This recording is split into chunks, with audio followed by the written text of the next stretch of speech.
Welcome back, everyone, to the Qualified Podcast. With me today, I have Gordon Lancaster, and his business is Chloe's Cleaning Company. Gordon, thank you for joining me and sharing your story with everyone. Thanks for having me, Michael. I really appreciate it. I'm looking forward to our chat today. Excellent. So, you're from Colorado. You moved from Iowa, correct? Correct. Yep. And you spent time in the military, more specifically in the Marines. Right. Yep. So I spent about 4 years right after high school in the Marines. Came back to Colorado, went to the University of Colorado, and then started a career working for the government and decided a few years ago that I wanted to join the entrepreneurial journey. So, what year did you start the cleaning service? I started in November of 2022. Okay. And what made you want to do the leap? Because you still have a 9 to 5 right now working for the government, Correct. and you have the cleaning service little over a year now. So, what made you want to do the leap?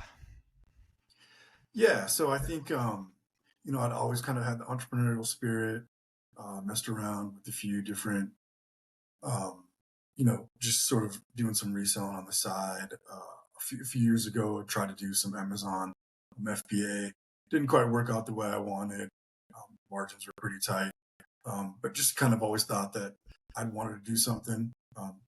But having a regular job, having a family, um, that and the job paid the bills, right? So I couldn't just jump out and do something. So I needed something that I could start sort of remotely. Um, that was, not very capital intensive.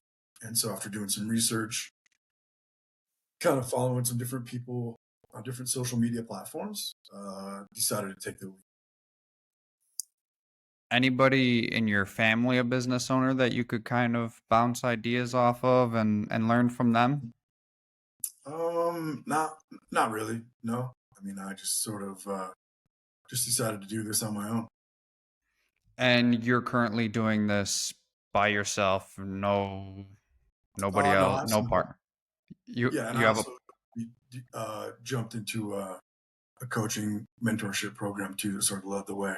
Um, so I can kind of delve into both those before we jump into the operational side of the cleaning business. What prompted me to get into the cleaning business?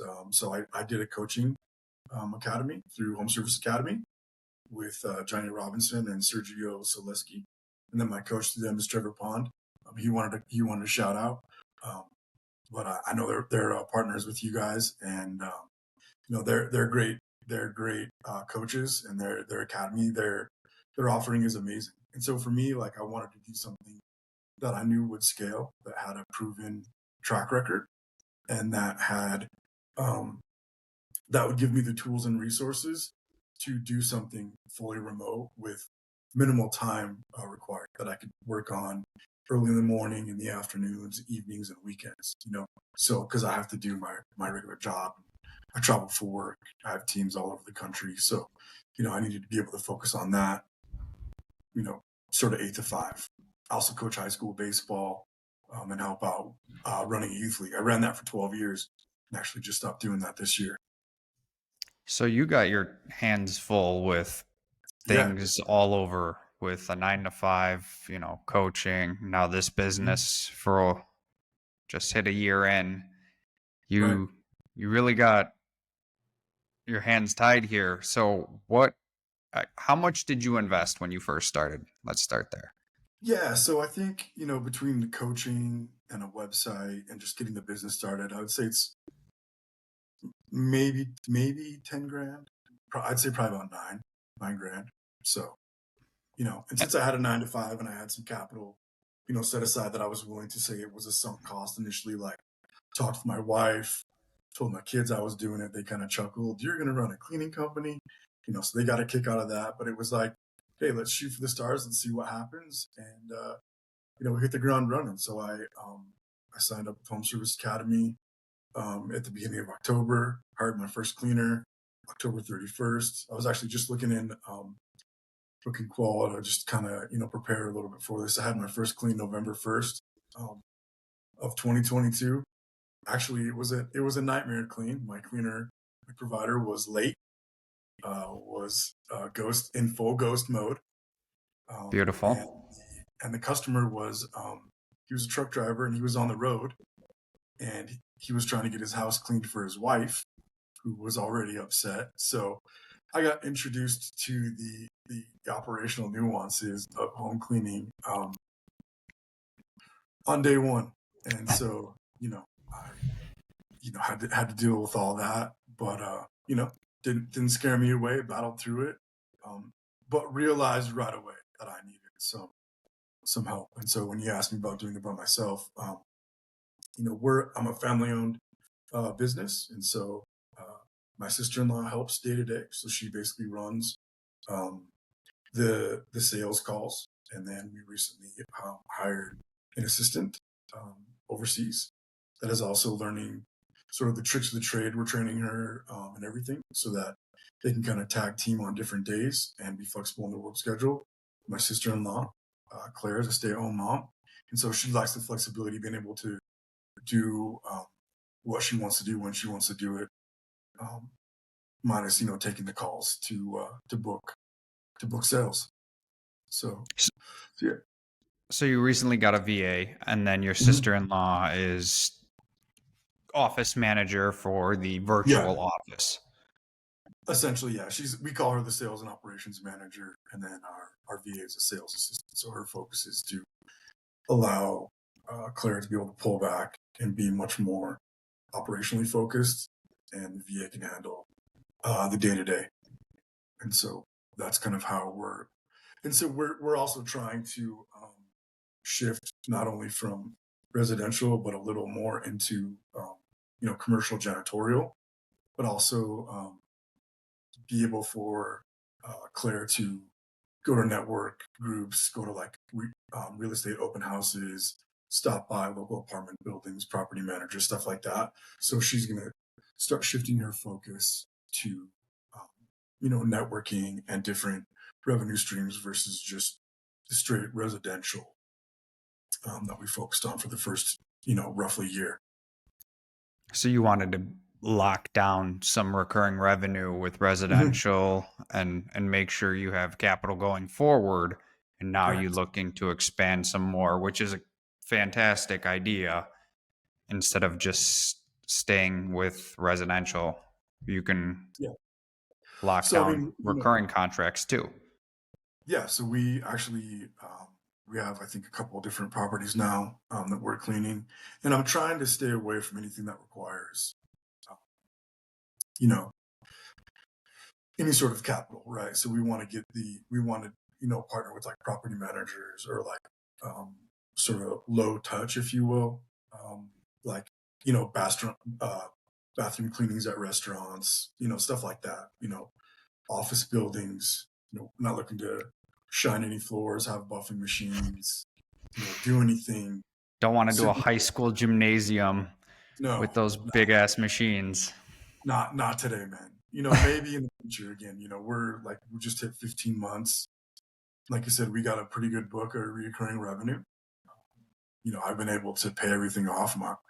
I've paid off all my investments. I'm operating in the black, and so now it's kind of like sky's the limit. See where it goes. But yeah, no capital for buffing machines.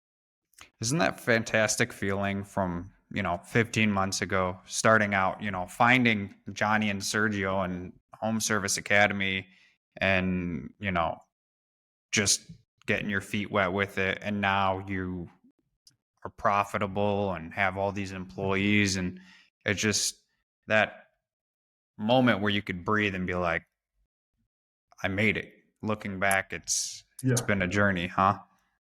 yeah, it's pretty cool, and so it's good to kind of see that journey as you take a step back. When you're first like in those first few months, you don't know where it's going to go. It's super stressful. You're worried about the costs and expenses and how much you're paying stuff, and you want to go fast, and then you realize after about 6 months, like, going fast is not the answer. The answer is like getting your processes in place, getting your sales closing rate, at a place where it allows you to stay profitable with your lead generation tools that you're using, and ultimately make money.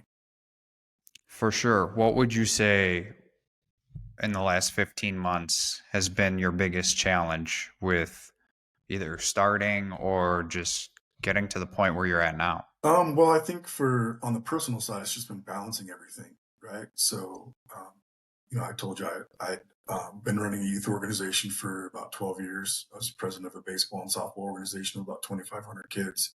Had to step away from that. It was fun while it was lasted, but just couldn't give everything to all of it. Um, and so just balancing my schedule, trying to figure out what's right. I mean, it's not perfect. There's definitely times where you know, I'm focused on doing some of this stuff versus being able to do other things that I want to do. But Sure.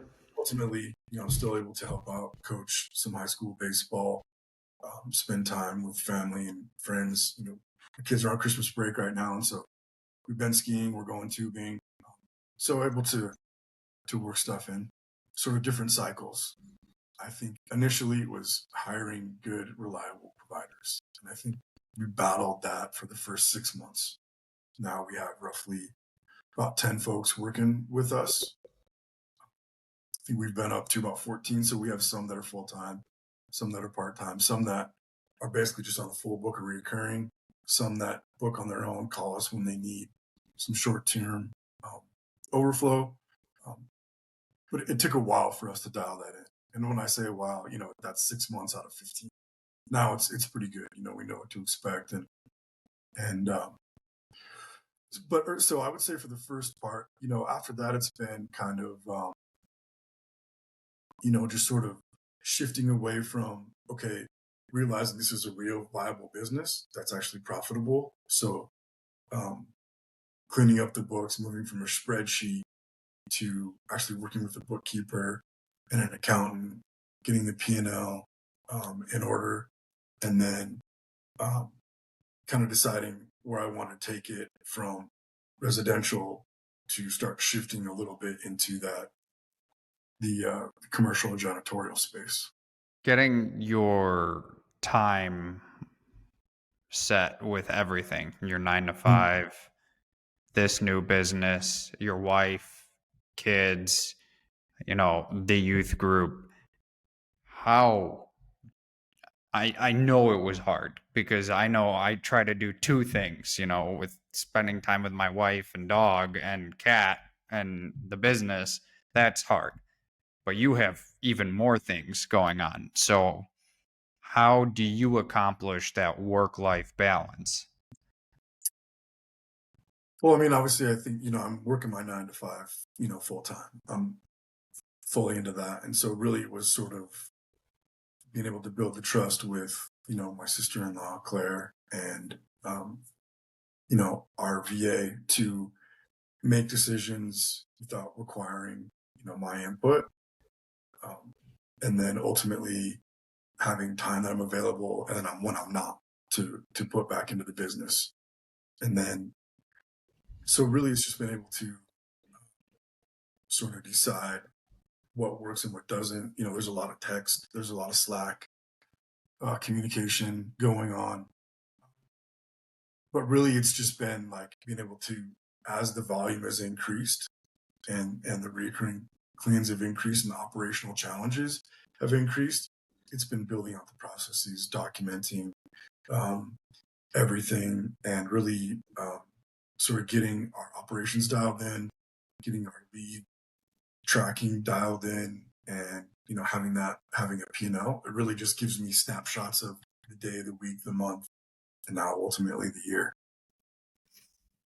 Going into setbacks and failures, Mhm. I know the military got you prepared for so many things, and that was probably one of them. How does that translate into now the business? Yeah, so in the Marines, you hear them say a lot to overcome and adapt, right? And then also there was another term. So you've heard the model is semper fi, right? Semper fidelis, always faithful. So some of us in the Marines, we like to say semper gumby, right? So you're always flexible. And so, you just kind of learn on the fly, and you realize that a challenge is just, a situation in that moment that you just have to deal with. You know, it's a business, it's not personable. Nobody's out really to get you. Some people view things differently. And so you look at things like, okay, how can I fix this for the benefit of the company or the customer? What do we need? What do we need to do to ensure that the decision making is right and correct for everybody? And then make the decision and move on. Don't kind of like uh, stick with it. Don't harbor ill will. Just realize the situation and then move on. With your time being so taken up, I mean, I know the VA helps and your sister-in-law helps a lot, but how do you stay motivated when you're constantly at full capacity with your day being full? Well, yeah, I mean, everything's a challenge, right? You know, um, and I kind of look at it like there's different aspects to the day. I start my day early. I say 9 to 5. Everybody says 9 to 5, but I actually start at 6. So I'm rolling from like essentially 6 to 4. Maybe there's some on my regular job, and then maybe there's some slack and some text going on um, for the cleaning business.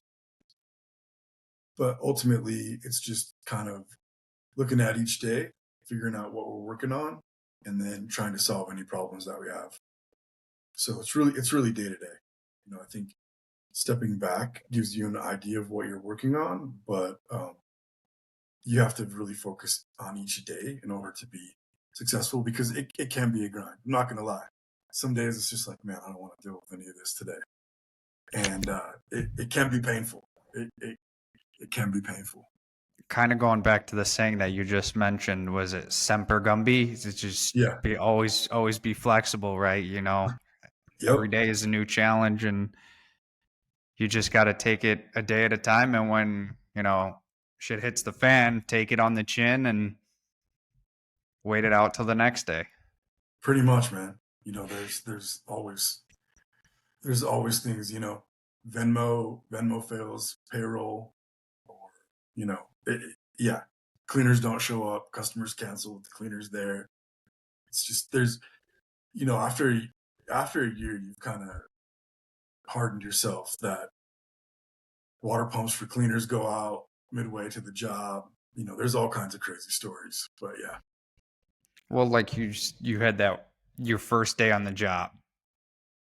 Customer is waiting for the clean. He's not even home.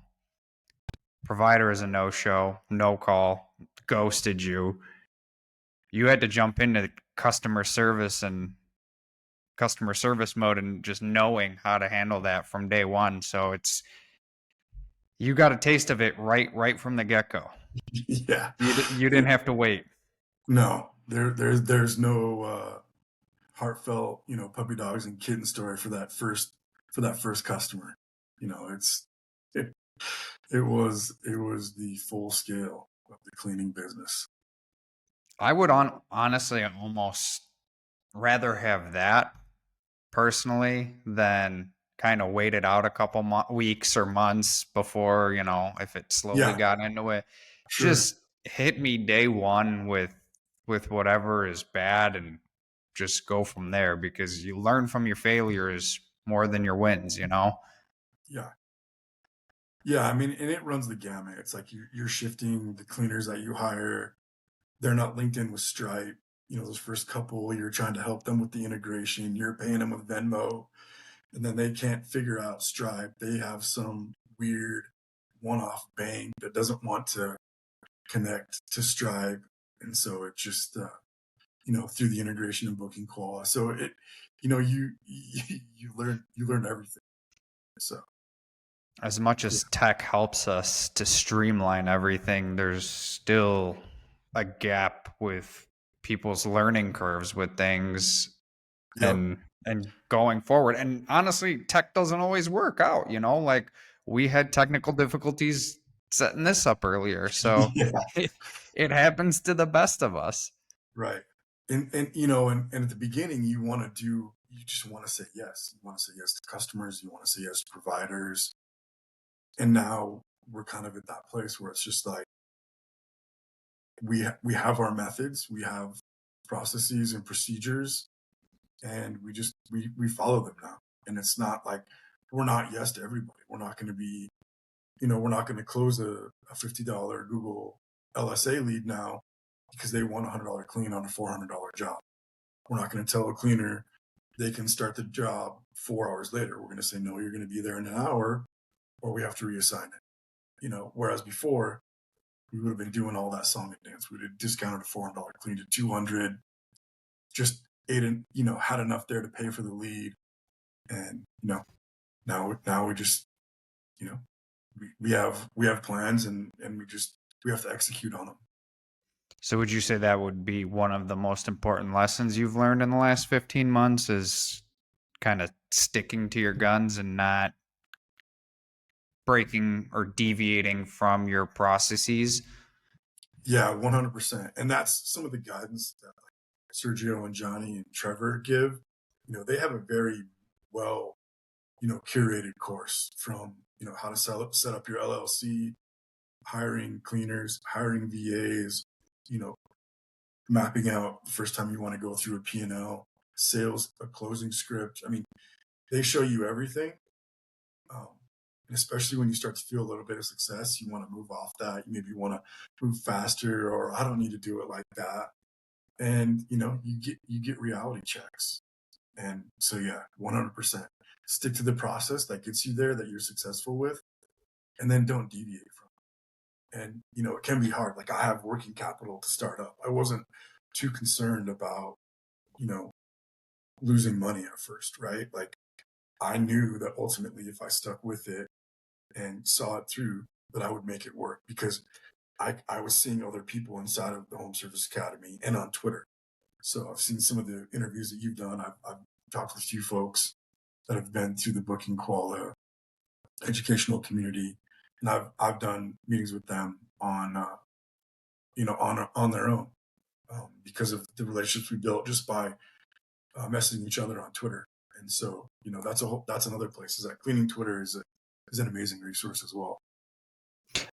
For a lot of people who don't know, there is a massive community on Twitter that is all about service businesses and especially home cleaning, window cleaning, and it's almost like a family. If you read through that, nobody is knocking you or giving you false information. Like everyone is as helpful as they can be, even if your business is in the same city. Nobody Yeah, that you the one thing that you learn very quickly is that there's enough business to go around for everybody.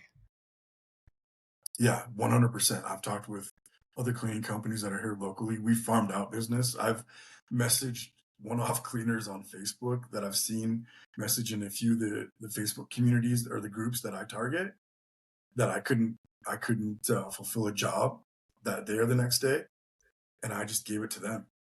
Just said, just take it as long as you can go clean it. And so, you know, I honestly think like if you do right by people, it'll just pay you back. And Right. that I forget who told me it might have been um, Johnny or Trevor, but it's basically for like every 100,000 people, there's $1 million service business. And there's no one cleaning business in America that has more than 1% of the market. So when you hear numbers like that, it's Huge. hard to fail. Right. And businesses are closing down all the time. New ones are Right. starting up all the time. So it's not, somebody might think, well, if I want to get started and I go on Google or Yelp and see 10, 15, 20 pages deep of cleaning services that all have reviews, well, You don't know. That owner may have retired, might have sold it to somebody else who doesn't put in the same amount of time. They might have passed away. Things are always changing. And like you said, and like Johnny and Sergio have told you as well, and Trevor, there's enough business for everybody. It's not everybody's going to be your client, and you don't want everybody to be your client. The moment you start being greedy and taking everybody, that's when your business will take a hit because you can't focus on Right. the clients that are truly yours that you want. You start getting the people who will try and scam you and say, well, there was a theft or there was damage that the damage was probably there before, It stick to your guns. Like you said, as much as you see that little bit of success and you want to start deviating from the plan, stick with the plan because it's there to help. And I know Johnny and Sergio's HSA, it is very well built. And I have interviewed several of their students, and they have all done fantastic. Yeah, and even inside of their community is amazing, where everybody's sharing, and there's you know individuals and like husband and wives, couples, and teams in the same cities inside of HSA that are helping each other out. They're meeting up and talking to each other. So yeah, so I think it's really interesting, not just the cleaning space, particularly on Twitter, but just the small business space. I mean, there's some amazing followers that just share openly, their business. They share P&L. I mean, it's wild. It blew my mind to come across it and then ultimately get here. Going into your hiring, Uh-huh. you how many do you have did you go independent contractors or Yeah. employee route? ICs. Independent contractors. Yeah. And you said you had 10 to 15. Yeah. So we have 14 that are active inside of Booking Koala, but 10 that we pretty much schedule regularly. And then when we scale up, I think just right before Christmas, we had the most cleans in a single day, 14. And a few had double in there. So I think we used 11 cleaners that day. So, Excellent. yeah. Mhm. Where, because I know in each state, city, all across the country, even, I Mhm. mean, different parts of the world, hiring platforms work better in some than others. Where do Yeah. you focus your hiring and where do you get your cleaners from? Yeah. So predominantly we're on Indeed. And so I've tried Care. It's um it's a little harder because you have to message inside the app, and I don't know, I just haven't found it as useful as Indeed, but Indeed works for us pretty well. We have a pretty good hiring ad or copy that we use that generates interest, and we have some key skills and experience type that we're looking for now when we're interviewing and even getting to the interview process. Um, then we also have found that from posting on Facebook or and Nextdoor, we lead people to. So it's my website, but it's a link to the back end in Booking Koala. So we use the abbreviated version of the hiring your career tool.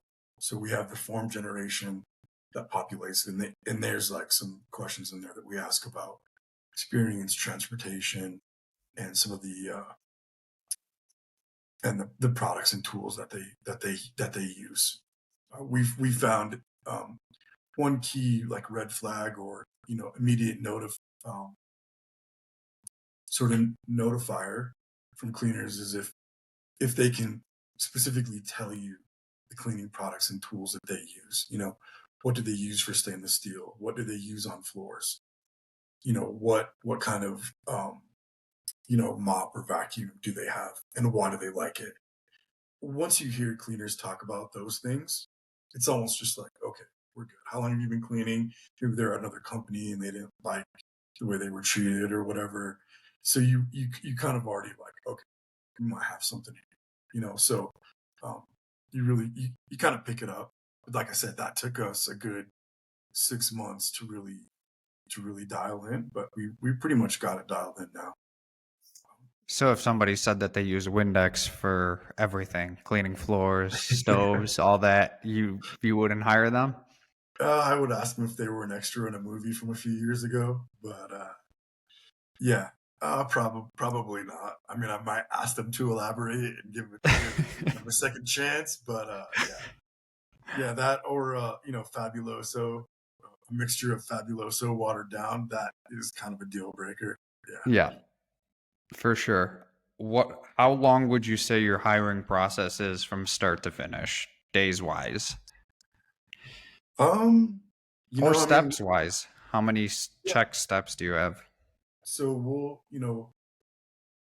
so we basically just have the ad copy that's held in Indeed. We'll make that active from the previous job. That's usually live within like an hour or two. And then when you make it live, you're allowed to search inside of Indeed to see who might be matches. I think they give you like 20 or 25 for free. And so you go in there and you click and you basically invite them to apply, showing that you're interested in them. And so we usually get 4 or 5 of those and then to come back, and then we'll um, try to line up a call with them. And then we get other applicants coming through. And so usually we'll start immediately. So if anybody shows interest, we'll text them, we'll ask them if they want to jump on a quick call, and then we do that first interview. If that goes well with a few of our screening questions, um, then we'll set them up for a second interview, which is a video, and that's a deal breaker if they won't do video. We're piecing out.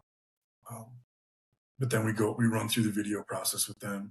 That's where we deep dive a little bit about our company, how we operate, talk about booking quality, talk about weekly payroll, stuff like that. Really let them know who we are and what we're looking for in a cleaner.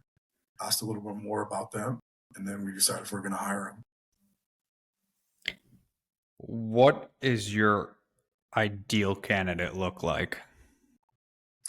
Yeah, so our ideal candidate has like 2 to 5 years experience, already has a business license, has their own insurance, you know, readily available to submit for a background check, and knows their cleaning products and knows how they want to clean. So they have a plan when they're entering a home. And so part of our interview process is like, you're entering a home, a 2-story home, 3 bedroom, 2.5 bath. Tell me where you start and why. What's the first room you go into? How do you work that room? So, because they're independent contractors, we really can't tell them what to do. So we want to see what their processes are so that we can understand how they're going to go through everything, and that we don't have to do a bunch of hand holding and obviously tell them what to do, because we're really not. And are you always hiring? Do you always have an ad running on Indeed, even if you don't currently have enough We're bookings I'm to always fill? hiring through Facebook, and when I see people, like, say if somebody says I'm looking for a cleaner, like say in a Facebook group that we're in, obviously I'll post about our company. But if I see other cleaners post, and if I start to see their names a few more times, then I might reach out to them and message them directly and just say, listen, I run a company. If you're interested in getting cleans, let me know. Shoot me a DM. Um, so we'll do that, or we post on our Facebook and Instagram that we're always hiring, like, weekly, and that's how we get the leads generation there. So we don't always have the Indeed running, but we are posting regularly and we are doing outreach. So we're always hiring. So now the flip side of that is marketing, because you can't. Mhm. Yeah. If you have no jobs, then your cleaners are gonna walk. What do you currently do for marketing? I know you mentioned a little bit of LSA. Is Mhm. that all you do, or do you focus on other things as well? Yeah. So, I mean, LSA is our predominant. I've listened to a few of the interviews you've done recently. We're starting to run into the same problems. When I first started, LSA was $18 a lead. Now it's almost 50. Um, so, I mean, we've been as high as over 50%. on those lower cost leads, and now that's starting to trickle down. We're getting a lot of looky loos and price chasers, and so I'm strongly considering shifting to Google pay per click. I've talked to a couple different companies, um, and then we've tried everything else. Right, we've tried Angie's and Yelp, and I can't even think. There's probably 4 or 5 Bark. We did the free Bark, and they just those have all felt like they're lighting money on fire. They give you a discount at first, um, and they say how their platform is better, but previous to about the last 3 or 4 months, so like the first year, the LSA leads were like true, like they saw your cleaning company and they're interested in your cleaning company for whatever reason that drew them in, right? Whether it's your ad copy on LSA, the reviews that you have on your Google business profile, um, and just we just had the most success there. And so, I try to keep marketing below 20% across all of the platforms, which includes some SEO. So I've shifted into SEO for about 6 months now.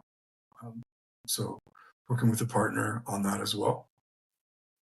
So yeah, Mm. those so LSA and then SEO.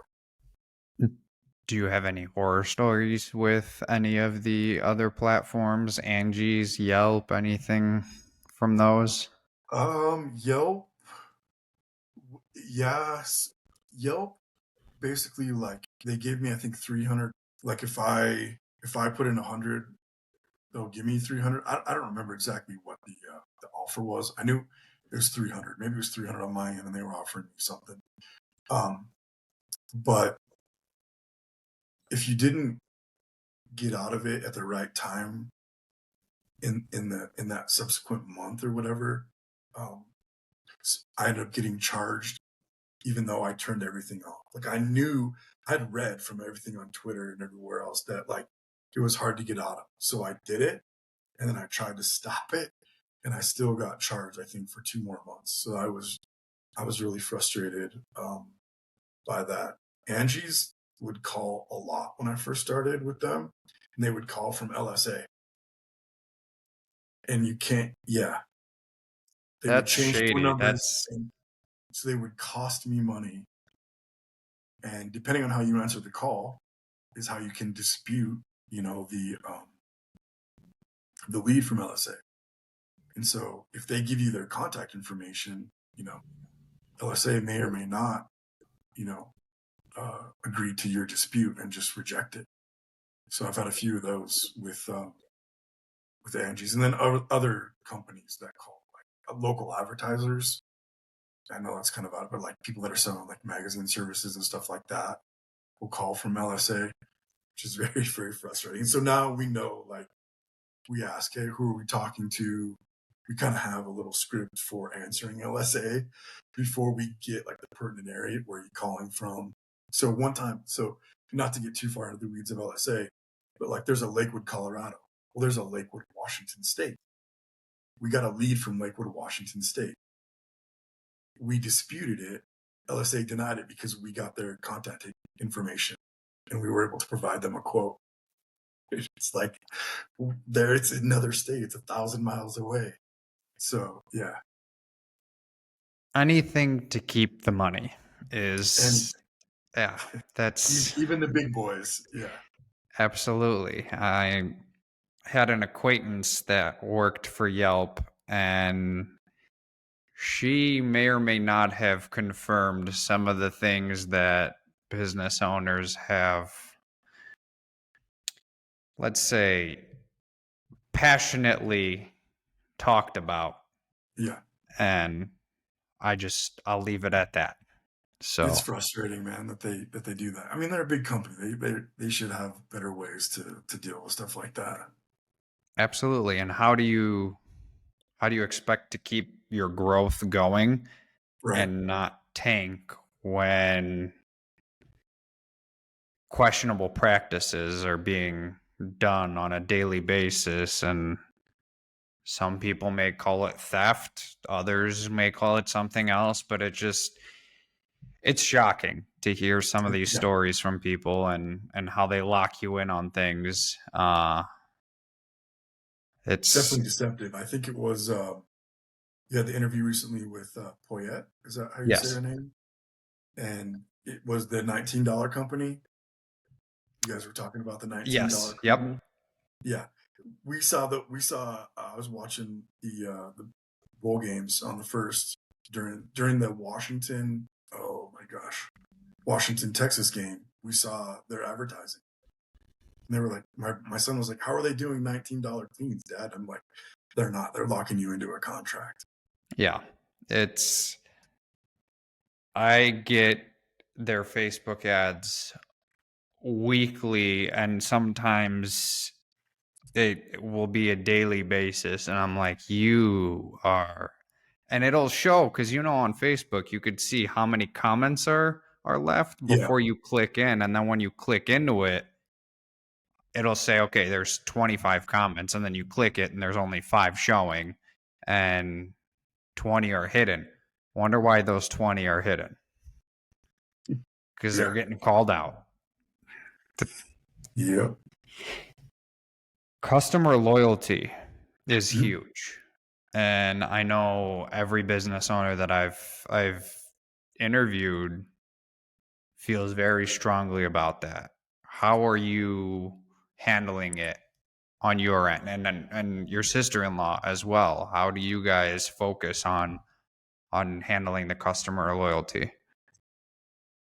Well, um, for us, again, processes and procedures. So anytime we get, um, new customers, right, move in clean in our area, even a move out clean, and new deep cleans, we're always trying to convert them to reoccurring customers because that's the lifeblood, right? No advertising, consistent business, and you get consistency with your providers and allow them to get a book of business with you. Like I said earlier, we have, I think, roughly 4 or 5 of our cleaners are not even available day to day. They're just on a recurring book of business, right? And they were working for those other providers on their own, and we're able to help them, pay the bills, which is pretty awesome. And so for us, we're like, if the clean went good, we're going to try to book them into recurring, based on the previous conversation. So every customer gets notes, whether that's in Booking Qual or Open Phone is our customer communication platform. And so we'll make notes in both of those to follow up on, to book reoccurring. We may, um, you know, offer a slight discount to get them into the pipeline. Um, but for us, it's really, you know, getting them locked into that recurring clean and wanting them to stay as a customer with us. And so then we have some follow-ons to that, right? If we ask them, we try to incentivize reviews or referrals, and so that helps too. Once we get them in the pipeline, and um, we're like, hey, if your friends book with us, we'll help you out with their next clean, stuff like that. And so we're constantly communicating with them, seeing how the cleans are going. But really, it's um, our service and our value is based on that good first impression, and then keeping them, as a customer. And you talked about not really partnering, but Mhm. when we talked about other cleaning businesses in the area, when you can't handle a certain clean, you send it over to somebody else. So do you have set partnerships with not necessarily other cleaning businesses, but like realtors or Oh yeah, anything of that nature? yeah. We have a few property managers, a few investors, so real estate investors that will do fix and flips, and they're actually like our best customers because they just call. They don't care. They're just like, hey, just come clean this house, right? Because we got a process down with us. They invoice us, and we sign the forms and say we did everything and they're good to go. It's pretty seamless. But yeah, so we partner with a carpet cleaning company, power washing company, window washing company. we're all getting referrals off each other. A couple a month here and there, sometimes more, sometimes less. We give shout outs on our Facebook, their Facebook, link to them on our web pages. So, so we're definitely partner. Back to your original question, though. Sorry. Uh, we have a couple of cleaning companies or individual cleaners that will immediately just text and say, "Hey, listen, we got this clean. Are you interested in it? We can't do it. Um, it's out of our area or whatever." So yeah, we have a couple. But then even more so, it's the power washing, window washing. Because I Yeah. mean, Johnny and Sergio, they did window washing. Right. Yeah. They never did cleaning. So I mean, cleaning in a sense, but completely different animal. Um, and again, they did it in California, so a Right. lot a lot better to do that type of business than in Chicago when 6 months of the year you're Right. got a parka on outside and can't really spray You know. Windex or whatever they use for it. So social media, I know you've been talking about your Mhm. Facebook, your Mhm. Instagram. I've talked about this before, even if you're not consistently posting every single day, having those social media channels is big because you could fill up Google when somebody looks you up. How big is social playing into your business? We just started the emphasis on it probably this fall. Um, Really, my focus initially, once I knew this was a viable business, um, I knew the focus needed to be on reoccurring and then also building the Google audience. And so our focus has been on you know really sort of um, getting the Google business profile dialed in and getting reviews there. So we have, I think we're almost at 140 reviews. We're sitting at 4.9. Um, so 140 reviews in 15 months. yeah, You have really hammered that away. That is freaking fantastic. yeah. And so now and again, process and procedure. It's really it's all about just that day-to-day repetition, because that grind is what sort of builds success. And like I said, some days it does suck. But what we found now is that, like, new clients, right, that first deep clean, that move in, that move out, maybe it's a property manager, we ask them for Google reviews. And then we're shifting that because we've already got their Google review. Now our reoccurring customers, we're asking for Facebook testimonials or referrals on Facebook or Instagram and trying to get shout outs there. So we're sort of shifting that. And so when you say, how's that playing in? Well, we started to focus really on that in October. And, we've gotten like 5 reviews on Facebook. Um, so now that's actually through Google's algorithm. That's sort of just Google business profile. And then the social links are now tied to the Google business profile. And we're seeing a few more people refer us in a few local community groups that we're going after. And people are calling us straight from there. So we're just getting a no cost lead. Um, and that transition has been a little bit difficult for us. We're starting to really hammer home, how did you hear about us? Because before it was just all Google. Like, we tried Yelp and all, like I mentioned, all the other stuff. We've kind of gone away from that line of questioning because customers don't want a lot of questions, right? A lot of them are coming in, what's the price? When can you get it done? So we're trying to be like, hey, you know, Michael, how'd you hear about us? Oh yeah, we can get you in. We're full tomorrow, but we can get you in on Friday. Something like that. We're really trying to speed to lead, so to speak. You want to be smooth as fast, right? So Right. nonetheless, we really focus on reviews. If it's a good clean, we track it on our daily tracker. Did you ask for any reviews today? Did they actually give us a review? Right. So it's a KPI for us. It's a metric that we chase. Speaking of KPIs, what other major ones are you tracking besides revenue and bookings?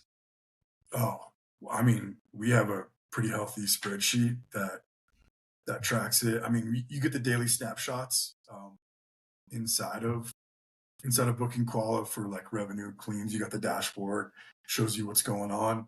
And I didn't really realize until a while ago it was on one of your shows, and I was kind of like speed rolling through it, where somebody had the color coded cleaners, and I was like, oh man. So that was kind of cool for us to see because it differentiates um, who's working and where.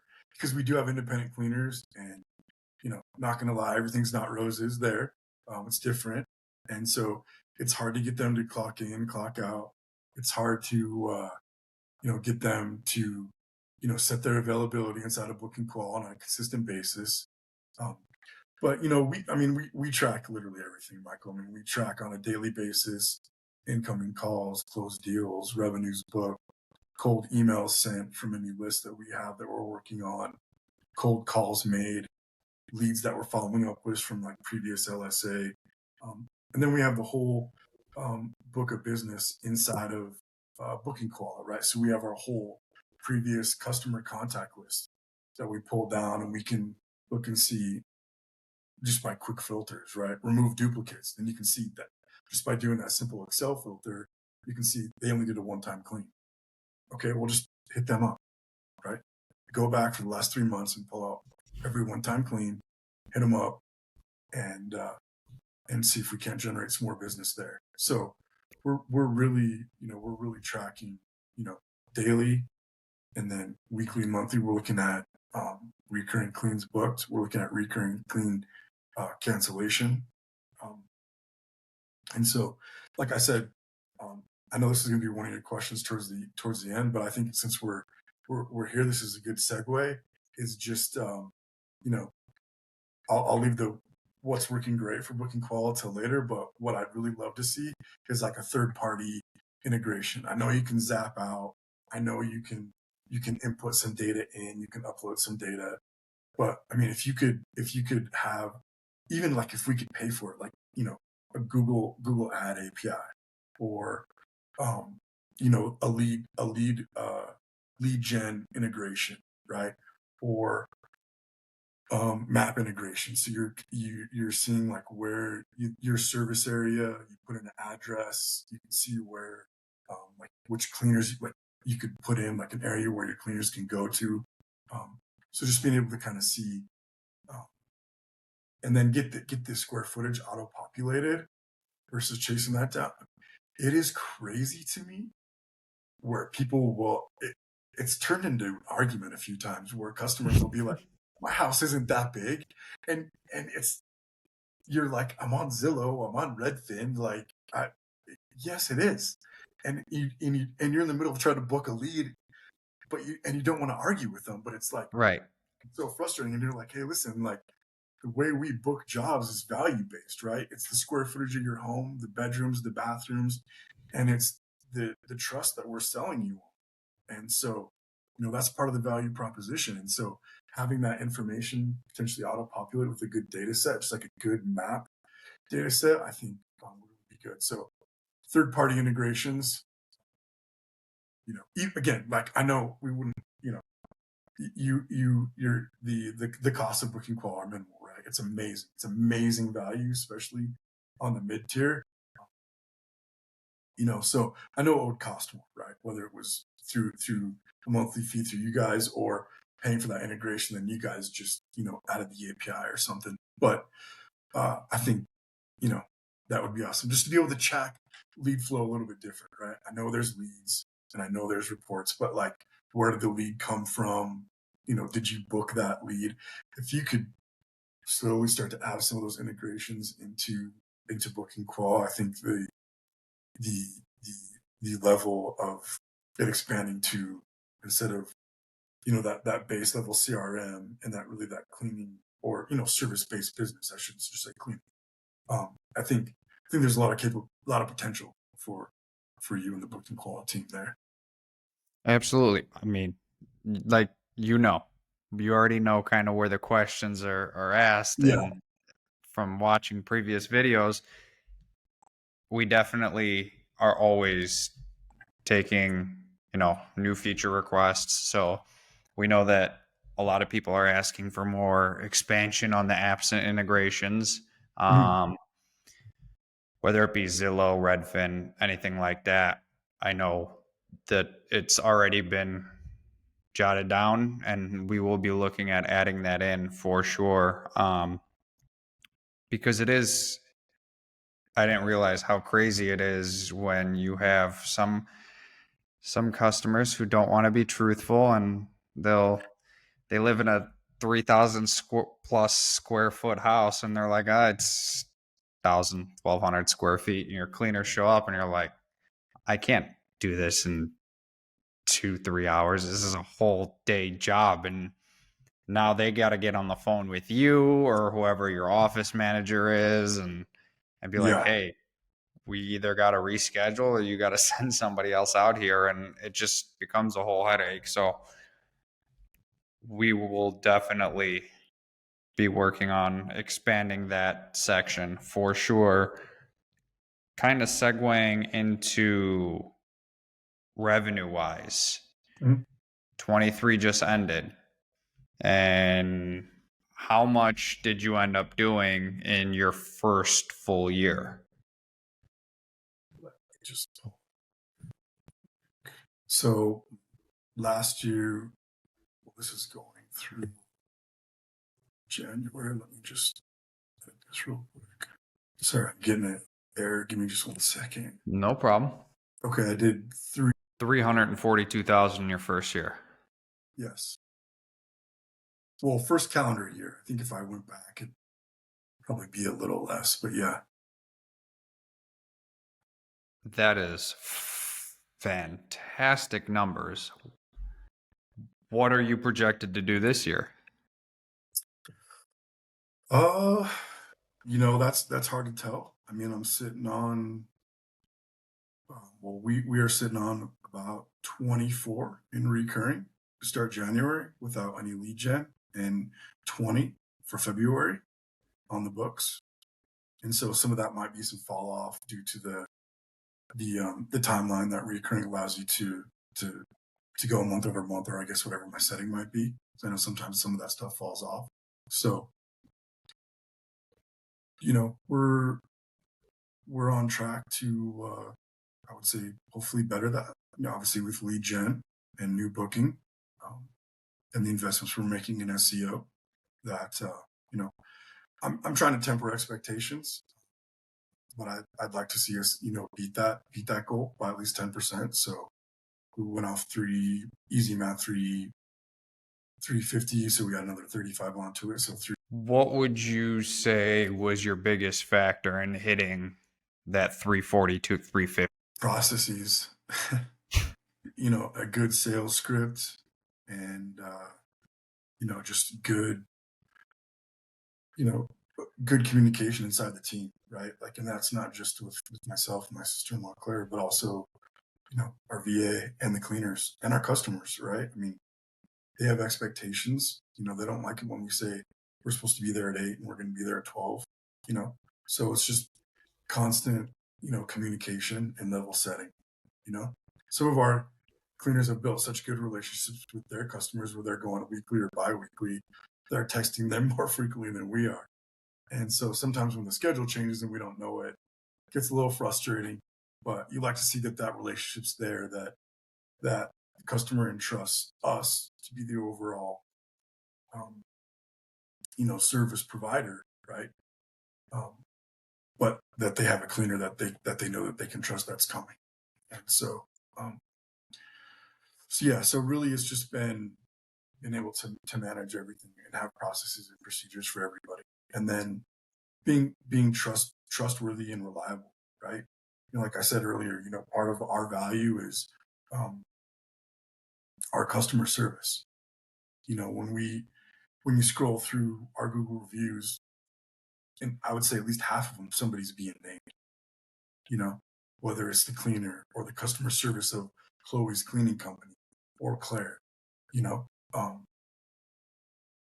and so being able to see that transition from hey, the customer likes us and they'll give you a 5-star review, but actually taking the time to say why and naming somebody, um, it like that's my like I love that when you see somebody get named in a review, because it's like that's badass, right?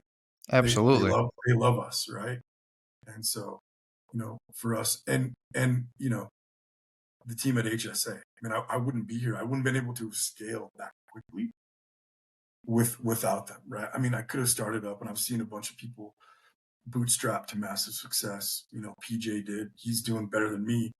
I think completely on his own. And so, um, shout out to Michigan for him. He's pretty stoked about that. But yeah, I mean, the HSA team's been amazing, and so that's probably another part of it. I'm still in their coaching program. They offer different daily coaching, right? Whether it's operation training, sales script management, listening to your phone calls. There's, the whole HSA community's in there, and everybody's listening to your phone call that you're providing, and they give you coaching feedback on how you handled that sales call, good or bad. And if you bring a good, they're like, well, you got to bring a bad too, or else there's no point, right? Because nobody likes to bring bad. Nobody likes to have the the rough stuff uncovered. But that's the whole point of it. And so, really, I'd say the foundation was laid with HSA, and then, you know, I would say that the scale part, it's just been, myself and Claire and our team trusting the process and being able to manage everything on the day to day that's allowed the scale to happen. It's like when you coach baseball and softball. It's a team effort, right? Mhm. From the top down. You, Johnny, Sergio, Trevor, Claire, your VA, the providers. It takes it takes a village to run this, Yeah. right? Yeah. And if you try it on your own, you can do it. You could get so far, but you go further with others. And Yeah. it definitely shows when you stick, like, I would say the motto of this episode would be stick to the processes, and Yep. and it shows. You don't deviate, and in your first year you hit just shy of 350K. It's fantastic numbers. It's fantastic work from you and your effort. And you did this again with a 9 to 5 and juggling all these other things. So it's definitely doable. It's just how focused do you want to stay and how quickly do you want to kill it? Right. Yeah. Process over results. It really works. Financial management and planning. What's your approach for that? Oh, geez. I mean, how far into the weeds do you want to go? So I'm an operational guy by trade. I'm a numbers guy by trade. So, I mean, I look at all the costs. From a business only credit card, to get some miles and points to a separate bank account, all the way to, trying to project out based on where the last 3 months of recurring cleans at, where we might be able to go.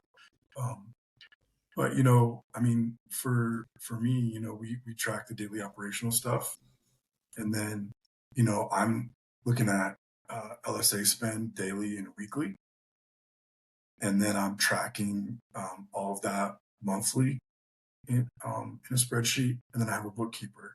So um, so I share everything in QuickBooks, receipts. There's all the integrations there that, with the bank account and credit cards, and then the P&L gets built, and then I go through the P&L with uh, my bookkeeper, and we see where things are at. Really for me, what I'm trying to manage, I mean, because there's not really a lot to manage on the spend side. It's really just around, um, operationally with providers. We split the jobs 50-50. And so I'm trying to keep that spend around 50-50. When you get to recurring clean, you get these random one-time jobs, and you got to incentivize them. That the margins are going to change, a little bit. Um, so I'm focused on that. So I'll check that weekly in booking Koala. And then I'm looking at my marketing spend on the P&L side. So in the marketing, I include SEO and LSA, and then I also have one local neighborhood magazine that I'm in. What's kind of cool about that one is that they do like some Facebook and Google Pixel stuff for you, so you're getting impressions when people Oh, are nice. searching. Um, so it's like 4,000 houses that get a magazine a month. I'm like a quarter ad. It's like $400 a month, not even like 350 for 4,000 homes. And if they're searching locally, they're getting hit with that Google and Facebook Pixel. So pretty cool. And I try to keep that. I'm now trying to shift back down. Like since I was trying to grow, once I really was that was at 20%. I've since lowered that since probably like November.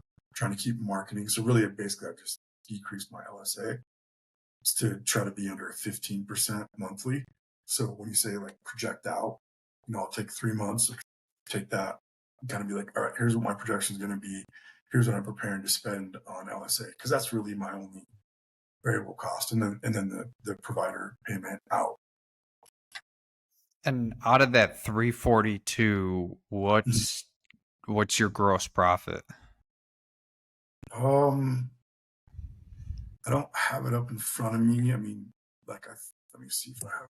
I mean, providers were so actually this thing keeps changing on me.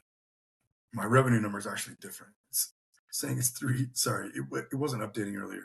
375 on revenue, two, So 375. yeah, on gross, and then 206 on provider payments, and then roughly you have another. I think I want to say I don't have a P&L in front of me. Roughly maybe close to 60 probably, maybe 65 between LSA and SEO, somewhere in there. So yeah, and then other payments, but it definitely I've paid back my my net is going to be hopefully between 15, I think 12 to 15, and that's back to me percent. That's after the initial sunk costs of HSA, the website, the coaching, the mentoring, all that ongoing. So yeah, so 15, 30, 40 back to me. But if I added in, all that other spend without going too far into the weeds, it's probably closer to 50. So your providers are on a percentage based. Not really. I mean, we try to do a percentage base. It's basically by the job. You know, we Okay. we talk to them, so it really just kind of depends on each job. We'll seek their input. But yeah, generally speaking, it's roughly 50-50. Sometimes like deep cleans require more time or they're bigger, stuff like that. Move in, move out, construction cleans, bigger jobs. You're just over a year in. Mhm. Where do you see the business in the next 5 to 10 years? It's like massive imposter syndrome. It's hard to believe when you put those numbers together. I don't know. You know, like I said, I'd like to see, a 10% growth this year, just to kind of make sure we're on track.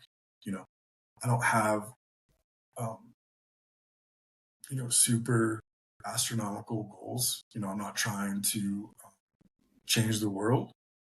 I'd really like to get, um,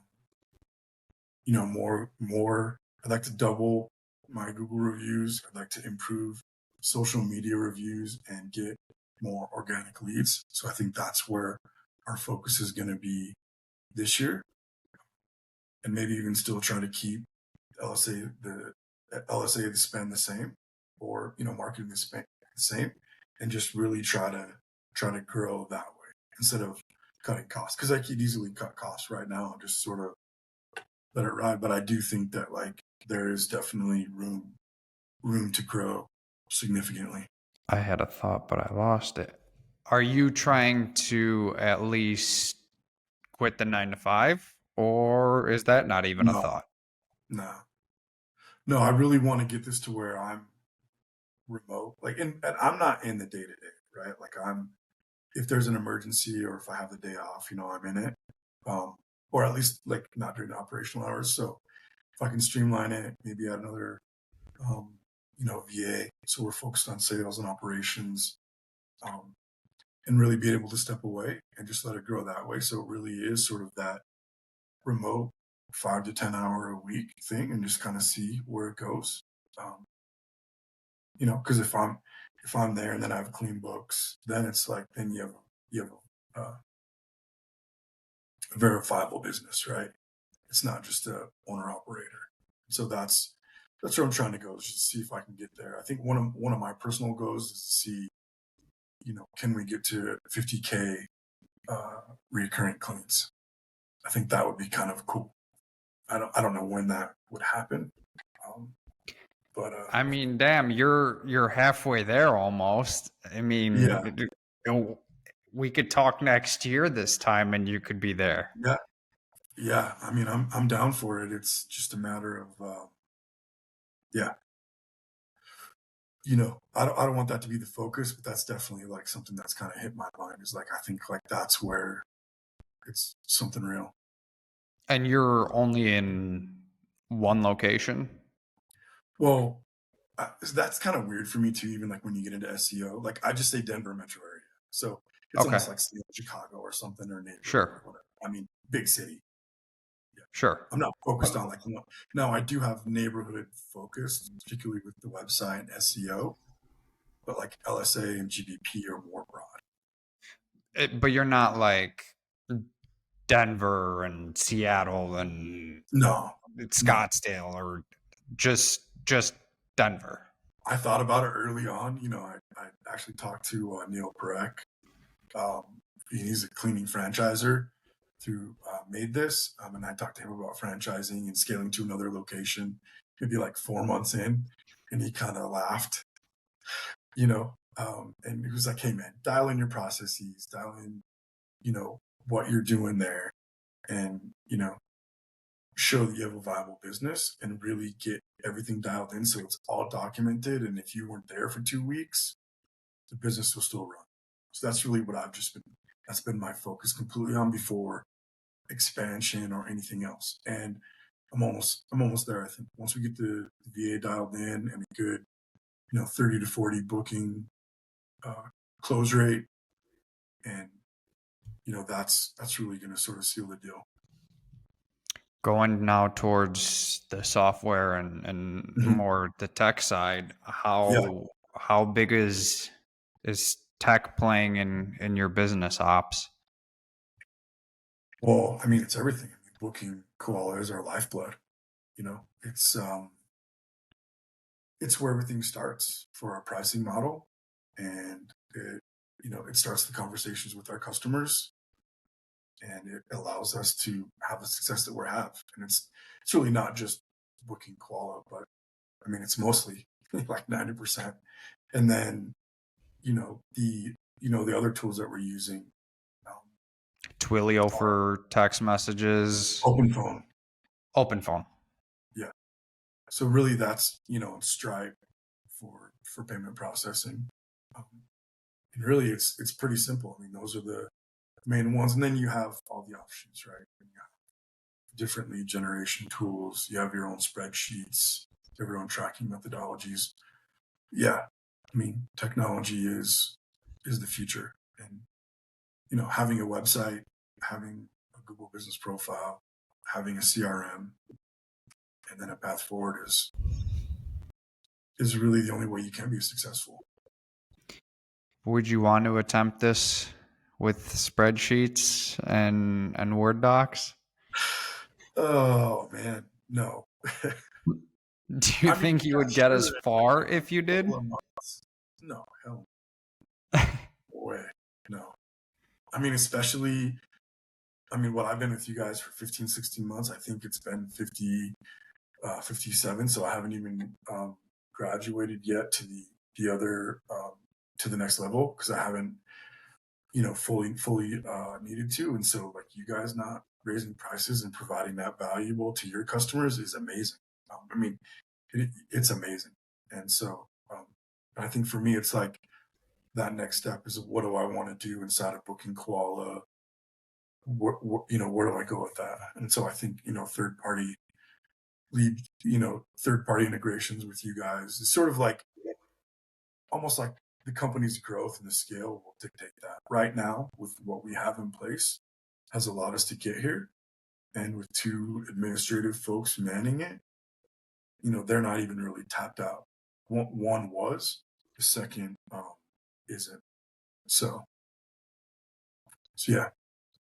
What, and then this might be a loaded question. I may already know the answer, but what prompted you to us instead of anybody else?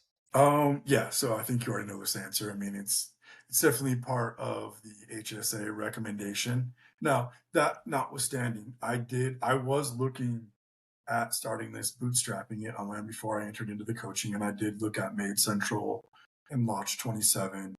And so, you know, other competitors I'm in the marketplace, and I liked what you guys are. I liked the front end, the GUI aspect.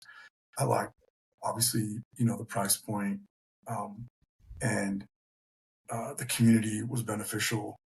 I think Twitter communicating a lot about it, at least in the Twitter sphere that I'm in. Um, that that's pretty much everybody's go-to. And so having the resources available between the Facebook booking qual community, HSA, and then you know people on Twitter, it's kind of a no-brainer. Going into now the features, you already said what you would like to improve upon. Right. Well, flip side, the question before that would be what's your favorite? What's the number one thing that you love most? The favorite is just it's really just out of booking. I mean, it's the whole environment. Not to be cliche, but like I'm benefiting from everybody that went before me in the service industry, and with the resources that I was able to get to get everything set up. You know, we have a button that says book with us, and the form that is created from that point is very straightforward, um, and manipulating and navigating inside that form, because that's the lifeblood, right? Like you um, you have to be able to give quotes on the fly, right? Like, so we base our quotes off square footage, bedroom and bathroom. I have like a cheat sheet that's like in my truck, so if I take a call on the fly, I can look down real quick, 0 to 700, 700 to 1200. I can book a call on the fly because I have that templated out. Adding features in, whether it's dogs, cats, heavy duty. We just know that, like, all right, your house is really bad, heavy duty 75. We message ourselves. We can go back and edit later. So the convenience of the functionality, whether it's that main booking, customers can add their own customization. Can't tell you how many people say, "Oh, your website's really cool." It's not really my website. They're logged into Booking Qual and they're navigating in there. But I'm like, "Oh yeah, thank you. I love my website." You we know? we want you to say it's yours Yeah, because it is. Everybody's is custom yeah, to them. But are you sure it wouldn't be color coding the providers on the yeah. calendar? Yeah, I think that might be your favorite feature. that was, one little niche that came out that was actually really cool. And that's just like once you get nerded out in the environment and you see the different things that can help you on the daily. Yeah, that actually is true. That is a cool feature. And just, like, now that you got me thinking more about it, because I really, I was thinking about that coming in, and I was just like, man, it's hard for me to, like, if you're not like really in tune to that. Um, but even just like as the booking progresses from green to yellow to blue, or whatever, blue to yellow to green, you can see that basic timeline, right? So if you have a timeline set to your clean, you know, you're not going to be able to charge it because the cleaner shouldn't be done yet. Stuff like that gives you, an operational advantage while you're looking at your calendar. Oh, Michael's still yellow on that clean. I can't, there's no way I can get him to this other clean, stuff like that. So yeah. So the color coding of multiple aspects of the user environment, I think is pretty cool because it gives you that individual component. For sure. And we know it can be overwhelming if you're just starting out or if you're coming from a different software because everybody, it's different for everyone. We are working on streamlining it, making it much simpler, and Mhm. just taking that initial shockwave of, wow, this is a lot.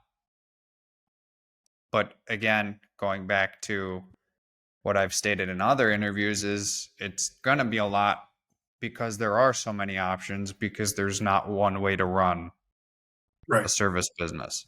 You can run it 101 different ways, and that's what we want to tailor it to. We don't want to be like the other guys like Jobber, where it's just, invoice the customer, and then we want you to give that creative freedom of doing it your way and making it work for you. Yeah. Final 100%. two final two questions. Advice to your 10-year-old self, what would it be? Get off your ass and just do it if you want to do it. If you have an idea, if there's something you want to do, go and try it. The worst thing you can do is not do well the first time. But I think a lot of entrepreneurs get they get imposter syndrome. They don't believe it's real. They don't think they can be that person. Because I felt all that.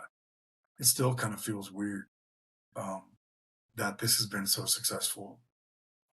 So I would just say, get out there. If you're trying to start a business, go out there and do it. Just do something on the side, right? Just do something to get you on a new path.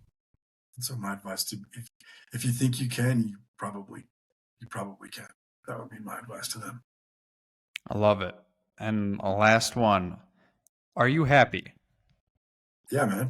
And not with the business, it's just general and overall. Yeah. Yeah, dude. I mean, I love my 9 to 5, my family. My kids are all amazing. My oldest is playing college soccer.